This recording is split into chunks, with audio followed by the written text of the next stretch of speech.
So we touched on this a tiny bit, and we like to talk in the media about how Billy Napier had a total rebuild on his hands. The cupboard was bare. Dan Mullen didn't recruit. He came in at the beginning of NIL, and there were struggles there.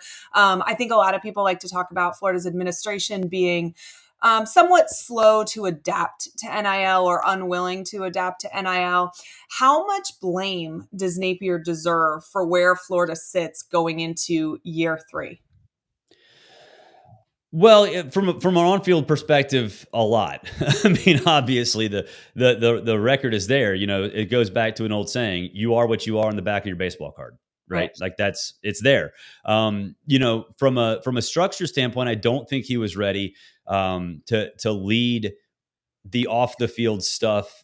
But he's coming from Louisiana, right? Like it's not like he's coming from a place that has like this massive NIL structure. Sure. It's new waters for him. So I think he deserves a lot, but I think from an NIL perspective, Florida didn't. I mean, it was one of those that were out front, like when the state, legalized it and allowed the, colleges. Like Florida was what with Texas and Missouri, I think was one of them. That's talking about the state. They had the opportunity, but like a lot of other schools, I think they sort of missed the mark.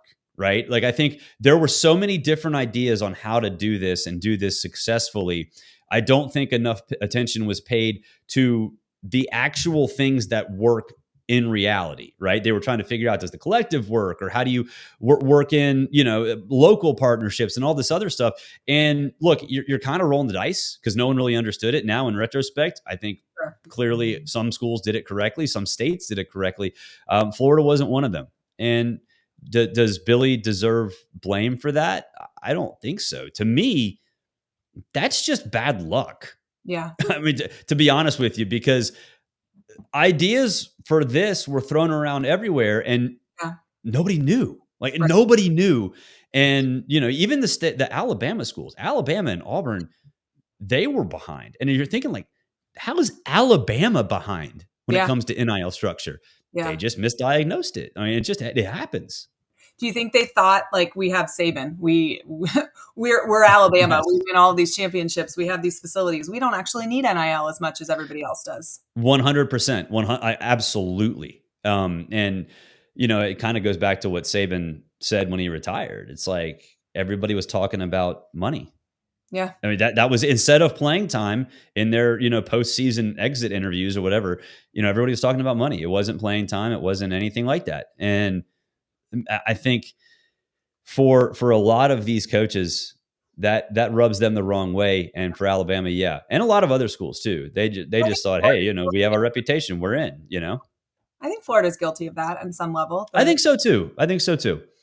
Top 5 public university, you should want to come here. And I think that's that entire attitude though comes from top down, and I'm talking way higher than football coach, and that's a hard. But it's also an accident, like right, like it's also it's one of those things where I mean, I thought that too, and I'm in this 24/7. I was like, you know what, those NIL programs, man, Alabama's gonna kill it.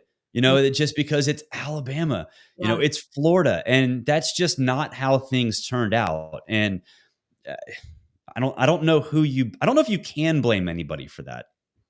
Does this look different? Does this level out in 5-10 years from now? No. And not to say like Florida's going to be behind or anybody's going to be behind.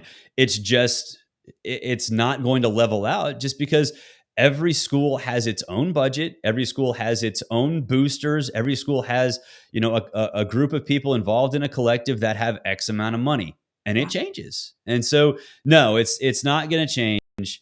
This idea that you have to have a budget in terms of like having a top-down structure. You have $5 million or $12 million to spend. Okay, well, guess what happens then? It all goes back under the table because that's where it was anyway, right? So, I mean, it's not going to change. It might look different, but it's not going to change.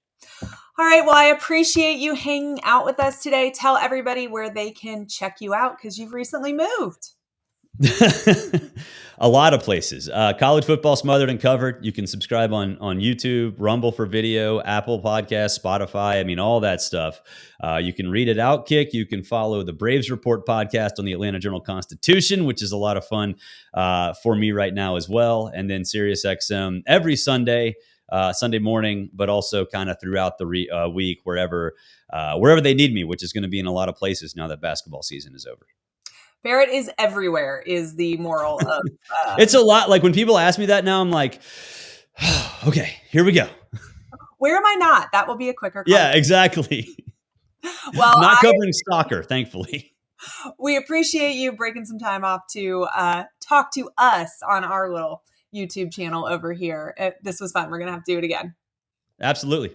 All right. Have a great day. Thanks. You too.